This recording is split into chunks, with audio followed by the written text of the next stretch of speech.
जी guys, नमस्कार। स्वागत है आपका चैनल पर। आज हम एक कॉमन टॉपिक के बारे में डिस्कस करने जा रहे हैं, जहां पर हमें लगता है कि हमारे जहां बच्चे गलती करते हैं, कौन कौन से एरर होते हैं लाइफ में, जहां हम उनको सुधार सकते हैं, हम उनमें एक तरह से इम्प्रूवमेंट कर सकते हैं।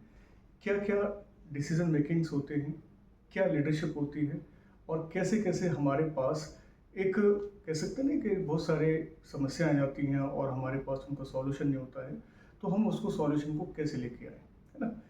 क्वेश्चन है हमारे पास लेकिन सॉल्यूशन नहीं है।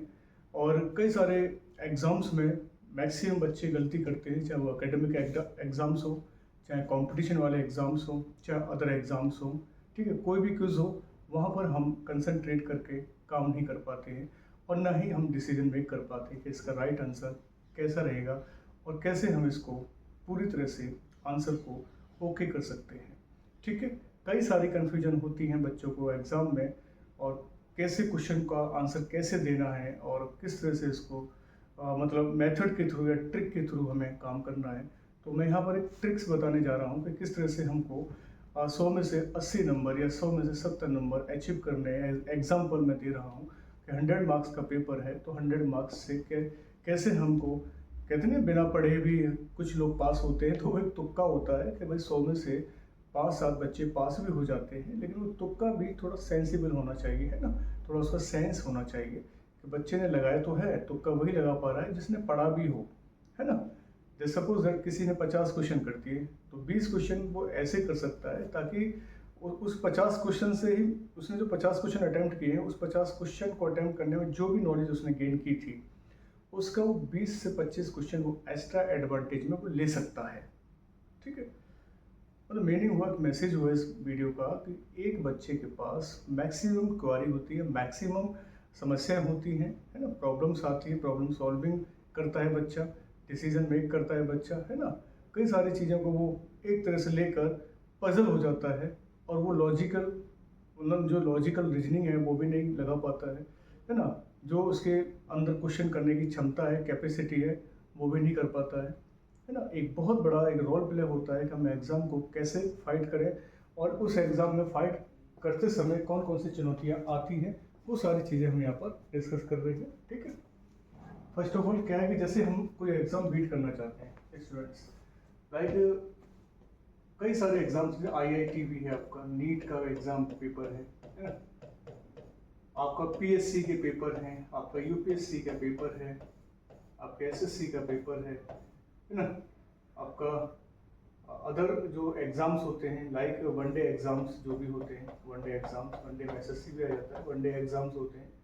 तो उनके लिए क्या है, किस तरह से हमको खेलना है, कैसे काम करना है, तो ये बहुत बड़ा एक रोल प्ले करता है कि हम एग्ज़ाम्स को कैसे बीट कर पाएंगे। पढ़ते तो सब हैं, है ना, एक रिदम बना रहता है, हम सारा सिलेबस फिनिश कर लेते हैं।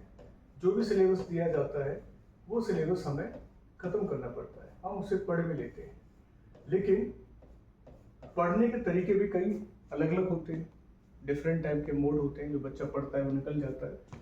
सिलेबस में क्या मैं आपको बताऊं, 50% ऐसे बच्चे हैं जो सिलेबस को देखते तक नहीं है, बस फॉर्म भर दिया, हर 6 महीने बाद फॉर्म आया, हर 1 साल बाद फॉर्म आया, भरते चले गए। लेकिन 50% का रेशियो ऐसा है जिनको सिलेबस ही नहीं पता है और वो फॉर्म भर देते हैं कि हम एग्जाम बीट कर रहे हैं। क्या कोई खेल है एग्जाम के, बस भर दिया और हो जाएगा, आपका क्वालिफाई कर ले जाएंगे आप, है। तो सिलेबस को यहाँ पर हमें केयरफुली रीड करना है, यहाँ पर, है ना। रीड करना है, तरीके से रीड करोगे तो मुझे लगता है आप कहीं भी मतलब फंसोगे नहीं, आपको पता होगा कि मैंने सिलेबस पढ़ा है ना। तो फर्स्ट ऑफ ऑल आपको सिलेबस करना है। हाँ, यहाँ पर कहने के बावजूद भी 50% नहीं करते बच्चे, 50% करते हैं। अब मैं वो 50% बच्चों के लिए बता रहा हूँ जो ऑलरेडी सिलेबस पढ़ के जा रहे हैं। ठीक है, अब सबसे पहले क्या है, वो बेसिक टर्म्स को यहाँ पर, जो बेसिक चीजें हैं, उनको यहाँ डिस्कस करते हैं। ठीक है, देन सेकेंड है जो रेफरेंस बुक है उनकी, जो उनको बताया जाता है, रेफरेंसेस बुक है, रेफरेंसेस को देखते हैं वो। थर्ड, जो उनके नोट्स हैं कोचिंग सेंटर्स के, नोट्स को वो प्रिपेयर करते हैं, है ना। और फोर्थ, जो उनका चैनल है, जो भी उनका एक चैनल होगा, कहीं से भी वो गाइडेंस ले रहे होंगे, कोई चैनल हो सकता है, यूट्यूब चैनल हो सकता है ना। तो इस तरह से वो अपने आप को डिवाइड कर लेते हैं कि मुझे बस ऐसे काम करना है। बेसिक है, रेफरेंस बुक्स हैं, नोट्स हैं और आपके चैनल्स हैं, ठीक है। कोचिंग सेंटर के नोट्स होते हैं, कोचिंग सेंटर्स की गाइडेंस होती है जहाँ आप लेते हैं। तो 50% बच्चे क्या है, सिलेबस के अकॉर्डिंग वो अपना बेसिक चीज़ों को जान लेते हैं, किताब के थ्रू पढ़ते हैं, नोट्स के थ्रू पढ़ते हैं, देन फिर वो रिवाइज कर लेते हैं फास्ट अपना किसी भी चैनल को लेकर, ठीक है। तो इस तरह से 50% बच्चों ने केयरफुली रीड किया है यहाँ पर। क्लियर। अब बात कर लेते हैं जो 50% नहीं करते हैं बिल्कुल भी। उनको लग रहा है कि बस मैंने फॉर्म को क्या कर दिया, फिल कर दिया है, फॉर्म फिल्ड, फॉर्म फिल्ड हो गया भैया। क्या फॉर्म फिल्ड होने से सिलेबस खत्म हो जाएगा क्या? नहीं।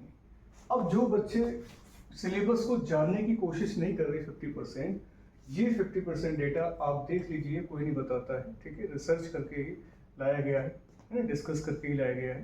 तब मैं आपको बता रहा हूँ, फॉर्म फिल किया गया है बिना सिलेबस के अकॉर्डिंग। पढ़ाई तो की, बट सिलेबस से ज़्यादा की या कम की ये पता नहीं, है ना। तो ये दिक्कत आती है। और यहाँ पर जो 50% बच्चे अपीयर होते हैं एग्जाम में, अपीयर होते हैं, उनके लिए यहाँ पर एक चैलेंज भरा काम रहता है। चैलेंज रहता है कि वो कैसे पास करें इसको, इस एग्जाम को। पढ़ तो लिया, बहुत पढ़ लिया, है ना, प्लस भी पढ़ लिया, बहुत प्लस कर लिया, लेकिन उनको सिलेबस नहीं पता। मैंने पढ़ लिया तो है, लेकिन पढ़ के लिया है। फिर वो बच्चे क्या करते हैं, टॉपर भी यहाँ जो होते हैं, जो पढ़ते नहीं है, मैं ये नहीं कह रहा 50% सिलेबस नहीं देखते, वो वीक होते हैं। वो वीक तो नहीं होते, वीक मान सकते, आधे बच्चे वीक हैं, लेकिन आधे बच्चे टॉपर भी होते हैं जो अच्छा स्कोर करते हैं, है ना। बट सिलेबस के अकॉर्डिंग अगर वो पढ़ेंगे तो मुझे लगता है और बेस्ट कर सकते हैं। कोई कहता है सर मैं 2 नंबर से रह गया, 4 नंबर से रह गया, तो वो यहाँ पर इसलिए रह जाते हैं क्योंकि उनका सिलेबस डाउन हो गया। उन्होंने प्रीवियस क्वेश्चंस नहीं देखे, उन्होंने आने वाले क्वेश्चंस नहीं देखे, ठीक है। कि आने वाले जो क्वेश्चंस हम टीचर्स लोग या चैनल्स पे बनाए जाते हैं, प्रैक्टिस सेट नहीं देखे उन्होंने। तो वो सारी चीज़ें उनके लिए क्या है, एक बहुत बड़ा रोल प्ले करता है। कहीं भी किसी भी एग्जाम्स को करने के लिए हमें, जैसे मैंने बताया, ये तो आपको करना ही है। प्लस में गाइस आपको यहाँ पर प्रीवियस ईयर के क्वेश्चंस भी यहाँ पे देखने में आपके एग्जाम को क्वालिफाई करने में क्या होंगे, मददगार होंगे। प्रीवियस ईयर्स क्वेश्चन जरूर देखें इनको, प्रीवियस क्वेश्चंस के, ठीक है। लगभग आप 10 साल के क्वेश्चन पेपर को तो करके जाइए, 10 ईयर्स के, जिसमें आपको सिलेबस भी दिमाग में रहेगा, क्वेश्चन का पैटर्न भी पता चलेगा। फिर आप क्वेश्चन की फॉर्मेटिंग भी कर सकते हो, पेपर में क्वेश्चन किस टाइप से पूछा जा रहा है, बहुत ज़रूरी है ना। 10 साल के पेपर्स को करने से आपको लगभग, मुझे लगता है 50% प्रिपरेशन आपकी यहाँ से बन जाती है। ऐसे बच्चों की बन रही है जो पढ़ रहे हैं, है ना, जिनको तरीका पता है, वो सारी चीज़ें, ठीक है। मैं ये नहीं कह रहा 50% को ही नौकरी मिल जाती है ना। नौकरी जो मिलती है वो इसमें से आप निकाल सकते हैं 1.5%। 1.5% एक नंबर ले सकते हैं, नंबर कितनी वैकेंसी है उसका 1.5% आप ले सकते हैं, ठीक है। मैक्सिमम यहाँ 2% भी कह सकता हूँ, 1.5 से लेकर 2% आप यहाँ क्वालिफाई कर रहे हैं। फिर भी 48% क्या हुआ, 48% बेचारे फेल हो गए, है ना, फेल। यहाँ 48% फेल हो जाते हैं, बस इतना होता है। अब आप कहेंगे सर बहुत सारे चैनल्स बताते हैं, आप भी बता रहे हैं, फेल तो होना ही है। लेकिन देखिए, लाइफ आपकी है, हमारी है, सब जीव जंतु जी रहे हैं। जीवन एक क्या है, जैसे एक किराएदार होता है, अपना मकान खाली करके कहीं और जाता है, ऐसे ही ये एक शरीर, एक आपका घर है। कभी भी पता नहीं आत्मा छोड़ के चली जाए और ये शरीर नहीं रह जाएगा। मैं बात ये नहीं कर रहा रिस्क लेना है, रिस्क कुछ नहीं है। ये 48% यहाँ फेल हो जाते हैं, और जो सरकार लेती है वो मैक्सिमम 2%, जो number of candidate, number of seat के ऊपर डिपेंड करता है। तो फिर 48% जो फेल हो जाते हैं वो अपने स्किल्स के बिहाफ पर कहीं ना कहीं अच्छे प्राइवेट लिमिटेड या अच्छे कोचिंग सेंटर या अच्छे स्कूल कॉलेज में वो उनको जॉब वहाँ मिल भी जाता है। चाहे एडॉक पे पढ़ाएं, चाहे लिमिटेड में पढ़ाएं, ठीक है, चाहे प्राइवेट में पढ़ाएं, ओके। बात कई सारे जॉब के प्रेफरेंस होते हैं, जैसे प्राइवेट भी जॉब होती है ना, लिमिटेड भी जॉब होती है, यहाँ पर प्राइवेट होती है, लिमिटेड होती है, और एडॉक पे भी पढ़ाते हैं कुछ जो परमानेंट हो जाते हैं बाद में, है ना। तो जिसे हम कहते हैं एडेड होते हैं, कुछ एडेड भी होते हैं। तो ये कैंडिडेट अगर ज़्यादा इंटेलिजेंट थे और कुछ नंबर से रह गए तो वो यहाँ इन चीज़ों में यहाँ पर अपना आजमा सकते हैं। ठीक है, हो सकता है उनका अच्छी जगह हो जाए। फर्स्ट ऑफ ऑल एडेड में ट्राई कीजिए, एडोप पे ट्राई कीजिए, लिमिटेड, फिर फाइनली अगर लास्ट में अगर नहीं हो पाता है तो प्राइवेट तो है ही आपके पास ऑप्शन, जहाँ अच्छा पैकेज ही मिल सकता है, एक अच्छी दुनिया आप जी सकते हो। जरूरी नहीं कि आपने पढ़ाई की और फ्रस्ट्रेट हो गए और आपने जो स्टडी करी वो बेकार हो गई और आपने कुछ काम करना शुरू कर दिया। मैं मानता हूँ शिक्षित बेरोजगारी बहुत है इंडिया के अंदर।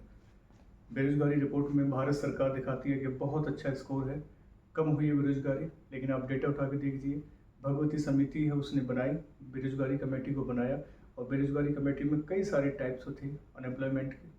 शिक्षित बेरोजगारी अलग थी, शहरी बेरोजगारी अलग थी, ग्रामीण बेरोजगारी अलग थी, है ना, और एग्रीकल्चर सीजनल जिसे कहते हैं वो अलग बेरोजगारी थी, प्रचंड जिसे हम कहते हैं हिडन अनएम्प्लॉयमेंट, स्ट्रक्चरल अनएम्प्लॉयमेंट, बहुत सारी बातें की थी। लेकिन ये क्यों की थी? क्योंकि उन्होंने रिसर्च किया, सर्वे किया इन्वेस्टर्स का, बहुत सारे फॉर्म जाते हैं, बहुत सारे बच्चे हैं जो पढ़ाई कर रहे हैं स्कूल कॉलेज में, टॉप कर रहे हैं, यूनिवर्सिटीज़ टॉप कर रहे हैं, तो उनके पास भी जॉब नहीं आती है ना। आईआईटी नीट और वाले बेचारे, मैं मानता हूँ कि जो बंदा आईआईटी नीट करके उनको ख्वाब होता है कि सर मैं यूपीएससी देना चाहता हूँ, यूपीएससी देते बेचारे आईआईटी नीट वाले यूपीएससी की तरफ भाग जाते हैं कि मुझे यूपीएससी करना है। फाइनली मैं मानता हूँ 1% बोल देता हूँ कि भैया 1% ही यूपीएससी करना चाहते हैं, बाकी तो सब लोग अपने अपने आईआईटी नीट के हिसाब से कोई डॉक्टर बनना चाहते हैं, इंजीनियर को अपने फील्ड को ज्वाइन कर लेते हैं, लेकिन 1% ऐसे होते हैं बंदे जो यूपीएससी को क्रॉस करना चाहते हैं। अगर वो नहीं बन पाती यूपीएससी में, मैं मानता हूँ 1% में से कुछ 100 में से 100 बंदों ने दिया एग्जाम यूपीएससी आईआईटी और नीट वालों में, तो 100 में से 100 हो जाएंगे सेलेक्ट, 100 में से 4 या 5 बच्चे सेलेक्ट होंगे, है ना, इस हिसाब से। तो मान सकते हैं हम कि भैया 95 जो बच्चे फेल हो जाते हैं यहाँ पर, तो 95 बच्चे जो फेल हो गए, तो या क्या वो ना वो अच्छे आईआईटी बन पाएंगे ना अच्छे नीट बन पाएंगे। तो ये बच्चे हो सकते हैं जो इनके अकॉर्डिंग जॉब नहीं मिल पाए ना, वो उनको फिर इनको अपना एडजस्ट करना पड़ेगा, किसी किसी फील्ड में इनको एडजस्ट करना पड़ेगा कि भाई हम तो अगर अच्छे आईआईटी नहीं हो पाए और ना अच्छे डॉक्टर बन पाए, यूपीएससी अगर फेल हो जाते हैं तो यहाँ पर इनके ऑप्शंस जो है क्लोज हो जाते हैं, क्योंकि यूपीएससी गेम है, 1 साल नहीं, 2 साल नहीं, 3 साल नहीं, कई साल लग जाते हैं, है ना। हो सकता है 1 साल में क्लियर हो जाए इस बच्चों का, लेकिन वो रेयर होता है जो 1 साल के अंदर निकाल ले जाते हैं अपना पेपर का इस। ठीक है, मेरा बस एक यही मोटिव है कि आप प्लीज़ इस वीडियो को समझें, देखें इसको, मैं बता कैसे रहा हूँ। ठीक है, वो भी बताएंगे किस तरह से हम लोग पास कर रहे हैं, कैसे क्या काम कर रहे हैं। फिलहाल तो मैंने एक तरह से इसका रिव्यू दिया है कि क्या था, कैसे बच्चे आ रहे हैं, कौन से सिलेबस को कितना पढ़ते हैं, कितना क्या करते हैं, कैसे क्वेश्चन पेपर पढ़ने चाहिए, कहाँ से गाइडेंस लेना चाहिए, नौकरी लगती है 48% 5 फेल हो जाते हैं, 2% गवर्नमेंट सेक्टर में जाते हैं, तो 48 जाते हैं वो अपना यहाँ पर भी ट्राई कर सकते हैं, मतलब हार नहीं माननी है, रिस्क लेना है। चैलेंजेस वीकली आते हैं, पर डे आते हैं, मंथली आते हैं, हर साल चैलेंजेस आपकी लाइफ में आएंगे, ओवरकमिंग चैलेंजेस भी आते हैं। Every day practice to build leadership skills. Really guys, अगर हम देखते हैं अपने आप को, पर डे हम क्या कर रहे हैं, पर डे हम डिसीजन टेक कर रहे हैं, पर डे हम आइडियाज़ कहीं ना कहीं से उठाते हैं, है ना, अपने आप को डेवलप करने के लिए, ना कि एक दूसरे के क्लैश करना है, एक दूसरे के मतलब जो हमारी प्रतिद्वंदता है ना, द्वंद्वता है, क्लैश हो जाते हैं हमारे विचार, तो हमें क्या करना है, वहाँ से वहाँ फालतू दिमाग न लगाकर यहाँ पर अच्छी तरह से दिमाग लगाना है, बस एक मोटिव यही है। और बाकी देखते हैं यहाँ पर आगे की कहानी, जैसे कि यहाँ पर सारी चीज़ें हो गई, कैसे बच्चा अपने आप को प्रिपेयर कर रहा है, और कई सारे जैसे मैंने एक एग्जाम्पल दिया था कि उत्तर प्रदेश में पुलिस का एग्ज़ाम हुआ था, है ना, उत्तर प्रदेश से पहले एक रेलवे का पेपर हुआ था, एनटीपीसी का, शायद आपको याद हो, है ना, एनटीपीसी का एक पेपर हुआ था जिसमें गाइस 1 करोड़ फॉर्म गए थे, देख लीजिए आप। अभी यूपी पुलिस का पेपर हुआ है, मैं तो वो बता रहा हूँ जो सरकारी फॉर्म भरे गए हैं, यहाँ पर लगभग 50 लाख फॉर्म भरे गए थे, सोचिए, think about it. UP police में 50 लाख, एनटीपीसी में 1 करोड़, रेलवे में, सोचिए आप कि कैसे हालात यहाँ बने हुए हैं, कैसी कंडीशन यहाँ बनी हुई है कि ओवरऑल जो बंदे तैयारी कर रहे हैं लाखों की तादाद में, क्या उनका सिलेक्शन आसानी से हो रहा है? क्या हम अपने आप को वहाँ पर स्टेबल कर पा रहे हैं? क्या हमें प्रॉपर गाइडेंस नहीं मिल पाती? ये भीड़ क्यों बढ़ती जा रही है? ये क्राउड क्यों हो रहा है इतना यहाँ पर? क्या समस्या है क्राउड की? समस्या आपको सबको पता है कि भाई इनके पास क्या है, ये 12th है सिर्फ, ज़्यादा से ज़्यादा क्या होंगे, बीए होंगे, ग्रेजुएट होंगे, इनकी भीड़ ज़्यादा होती है मार्केट के अंदर कंपटीशन में, और यही कंपटीशन को क्या करते हैं, बढ़ा देते हैं, कंपटीशन को इंक्रीज कर देते हैं, है ना। और यही कंपटीशन इंक्रीज कर देते हैं, देन फिर यही फियर क्रिएट करते हैं, यही डर बैठाते हैं, है ना। तो इस तरह से क्या होता है, जो बच्चा तैयारी किया हुआ होता है वो भी डर जाता है, और वो भी सही करने की बजाय वो गलत हो जाते हैं, क्योंकि उसने वो क्राउड देख लिया वहाँ पर बाहर सेंटर पे ही, उसने देखा मेरा तो होना ही नहीं है। ठीक है, बहुत सारे बच्चे ऐसे होते हैं जो बेचारे कुछ नंबर से रह जाते हैं और ख़त्म हो जाते हैं। तो इतनी भीड़ हुई यहाँ पर, देख लीजिए आप। अभी यूपी पुलिस की आंसर की भी आ चुकी है, मैं एक ब्रीफिंग में दे देता हूँ। तो जो गाइस ये जिसने अपना दिया है पेपर यूपी कांस्टेबल का, तो प्लीज़ वो आंसर की अपना डाउनलोड कर सकते हैं और अपना मैच कर सकते हैं कितने अच्छे बन रहे हैं क्वेश्चन। ठीक है, तो मैंने कट ऑफ तो मैंने बता दिया था, कट ऑफ का वीडियो ऑलरेडी पड़ा हुआ, देखना चाहें देख सकते हैं। ठीक है, कट ऑफ का मैंने बना दिया है, और वही कट ऑफ इन्होंने बताए हैं, लगभग वही कट ऑफ ये बता रहे हैं, कोई अलग से कोई कट ऑफ नहीं बता रहे हैं, वही जो मैंने बताया था आपको वही कट ऑफ इन्होंने बताया है। ठीक है, इतना चाह रहा है। तो वो बच्चे जो 50 लाख बच्चे इंतज़ार कर रहे हैं, मतलब इनमें से कुछ एबसेंट भी थे जो भी, तो वो अपना आंसर की चेक कर सकते हैं। अब बात हम करते हैं जो क्राउड यहाँ पे था, ये सारी चीज़ें, तो उसको तो हम हटाते हैं एक तरह से। ठीक है, डरना नहीं है, फियर सबके अंदर है, लेकिन अपने आप को एनकरेज करो, है ना, साहस पैदा करो अंदर से, तभी आप आगे बढ़ सकते हो। साहस नहीं होगा तो मुझे नहीं लगता कि आप चैलेंज या जो प्रॉब्लम्स है उनको ले पाओगे। ठीक है, चलिए हम बात करते हैं क्वेश्चन का। जैसे क्वेश्चन पूछे गए 100, समस्या बहुत सारी मैंने बता दी, यहाँ पर बहुत सारी चीज़ें बता दी हैं। ठीक है, अपने आप को कैसे इम्प्लीमेंट करना है वो depend on you guys. Okay, 100 question आते हैं, 100 क्वेश्चन में कई सारे पैटर्न आते हैं, क्वेश्चन का पैटर्न भी अलग अलग होता है। देखिए, पैटर्न भी यहाँ पर अलग अलग है, पैटर्न भी अलग अलग है। अब पैटर्न कैसे है, देखो 100 क्वेश्चन है, वो भी MCQ क्वेश्चन। ठीक है, पैटर्न अलग है। अगर मैं SSC, पुलिस, पटवारी, LDC, UDC, है ना, क्लर्क, बैंक, IBPS, इन सब की बात कर रहा हूँ वनडे एग्जाम्स की, तो यहाँ पे क्या है, क्वेश्चन का फॉर्मेशन अलग होता है। जैसे 4 ऑप्शन आते हैं गाइस। ठीक है, मैं बता रहा हूँ आपको, मैं उन सब के लिए बता रहा हूँ जो 100% अपीयर हो रहे हैं एग्जाम में, एग्जाम दे रहे हैं। ठीक है, मैं उनकी बात कर रहा हूँ, मैं यहाँ 50% ना सिलेबस की बात कर रहा हूँ, ना ही जो सिलेबस कर चुके हैं उनकी बात कर रहा हूँ, 100% बात कर रहा हूँ जो बच्चे दे रहे हैं। उन सब के काम का एक वीडियो है, हो सकता है आपके काम का आ जाए, कई यूट्यूब चैनल वाले भी बताते रहते हैं। ठीक है, तो एडिशनल मैं एक वीडियो डाल रहा हूँ फर्स्ट टाइम, तो प्लीज़ आप उसको देखिएगा तरीके से कि आपको कैसे काम करना है। क्वेश्चन अगर पूछ लिया जाता है तो क्वेश्चन सपोज दैट कई सारे क्वेश्चन होते हैं, मैं क्वेश्चन नहीं दे रहा, बस आपको ऑप्शन दे रहा हूँ। ठीक है, ऑप्शन में आपकी ए ऑप्शन है, ये बी ऑप्शन है, ये सी है, ये डी है। इसमें एक आंसर आया, इसमें एक और आंसर आया, इसमें एक और आंसर आया, देन इसमें आता है ऑल, सभी, प्रूव्ड सभी, ऑल ऑफ द अबव। एक फॉर्मेशन ये हो गया भाई साहब पैटर्न का। दूसरा पैटर्न आता है A option, B, C, D. ठीक है, क्लियर। अब यहां पर ए एंड बी और ये आंसर, दूसरा पैटर्न। थर्ड पैटर्न आता है क्वेश्चन का, वही सेम ऑप्शन, यहां पर सी, डी। ठीक है, इसमें ना ए आया, ना बी आया, ना ही ऑल ऑफ द एबव आया। फोर्थ पैटर्न क्या रहेगा, देखिए, ए भी आया, बी भी आया, सी भी आया, डी भी आया। ठीक है, अब यहां पर क्या आएंगे, ऑप्शन की बारंबारता आपको दिखने को मिल जाएगी, बारंबारता। सपोज दैट यहां पर मैं बारंबारता लिख देता हूं, बारता, तो हिंदी बच्चे हमारे हैं, बारंबारता यहाँ फिर यहाँ, बारंबारता मतलब रिपीटेड। ठीक है, इंग्लिश में रिपीटेड कहते हैं, रिपीटेड आपका यहाँ पर हुआ है, रिपीटेड यहाँ पर आया है। देखिए यहाँ पर, यहाँ ऑप्शन में एक रिपीटेड आया, सपोज दैट यहाँ रिपीटेड आया एक आपका एन एल ए का सिक्किम का, और यहाँ भी एम एल ए सिक्किम। कोई पूछो क्वेश्चन तो मैंने ऑप्शन लिख दिया कि एमएलए सिक्किम एमएलए, बारम्बार रिपीटेड आया आपका ऑप्शन यहाँ पर। फिफ्थ पैटर्न आपका देखिए यहाँ पर क्या आएगा। फिफ्थ पैटर्न में आपको यहाँ पर मेंशन कर देते हैं कि एक है आपका ए ऑप्शन, बी वही सेम ऑप्शन रहेंगे, सी डी। ठीक है,